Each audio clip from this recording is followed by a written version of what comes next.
And here we go. This time we are running around Lake Maggiore but reverse with a group F4, and in my case I think I'm using the Veyron, but I'm not sure about that, so if my mind is okay then we are using the Veyron. So it's gonna be interesting. About the race, 4 laps, which is about 16 kilometers, so that's not too far, and 4 laps, but we are running on racing medium, so that can cause some interesting action. What about the track itself?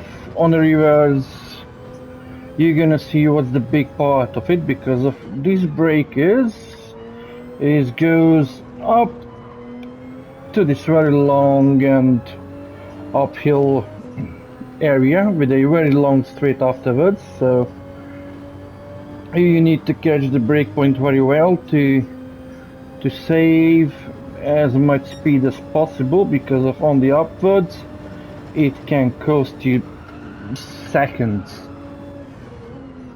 You need to brake the car because if you're gonna smash the wall, especially this wall, yes, and I've just saved it.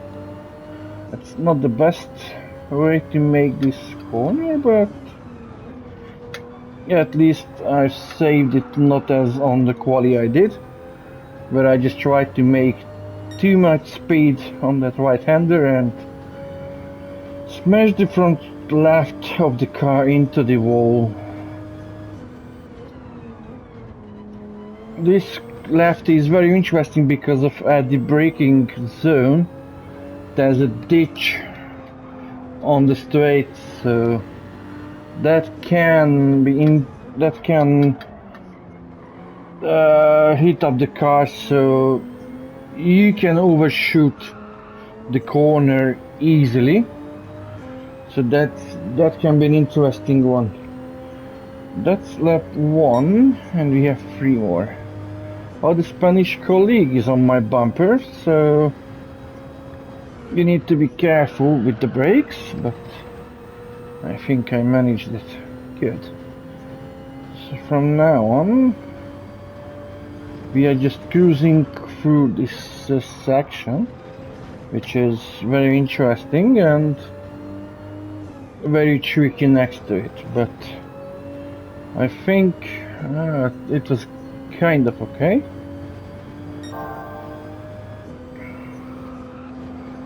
So from there on, yes, some lift off.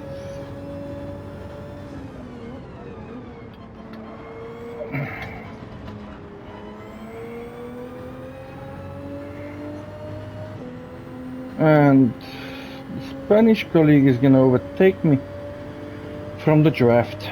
Yes.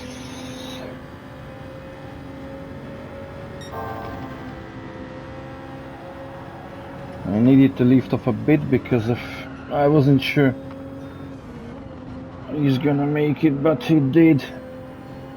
So it's how? I've never made a mistake there. Oh, alright. That's how easily you can lose the control of the car, so this is a perfect example of it. Now the car is gonna heal up itself. The question is how long is it gonna take? Plus, can we catch this Spanish driver? I hope so. And here's the ditch, what I said earlier, so try to brake the car before the ditch, because on the ditch the front of the car is gonna lift off a bit and you can easily overshoot the corner if you want to brake. You could ask about how to manage the or what about the idea to make it, to try to brake it after the ditch or after the bump, call it much more a bump. The idea is good, but I'm gonna say it's impossible because of after the bump the line is very short till you overshoot the corner itself. So you need to brake the car before that bump and try to brake the car on the uphill. It sounds easy, but it's not that easy, but not possible. You just need to make some practice runs on it. So after it, this is absolutely doable.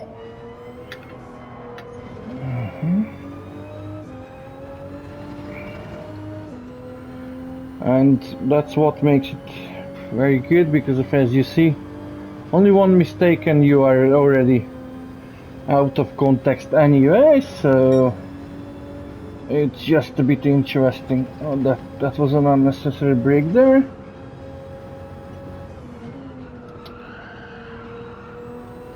Yes, very good. These S's are very good. What about the idea of this track reverse? Luckily, when you are using this track normally, these S's are very useful, even on the way normally and even in reverse config, so it's absolutely okay.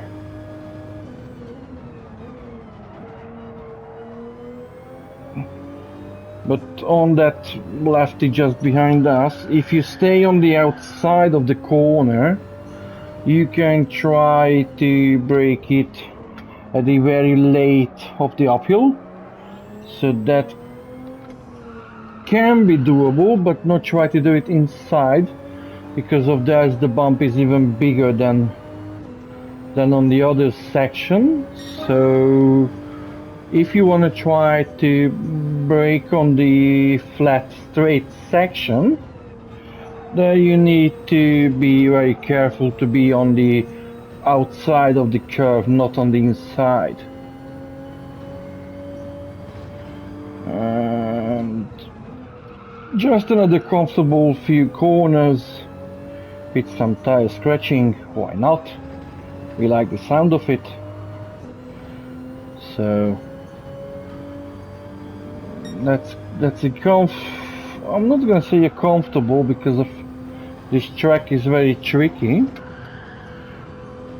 and on a few spots unforgiving. But meanwhile, it's absolutely amazing how tracks can be usable on the normal layout and on the reverse layout too. I think it was 2 or 3 weeks ago when we had the Nordschleife reverse with the GP track and the Touristenfahrten together. Everybody was scared of it because of we all know the track on the normal layout, not on the reverse.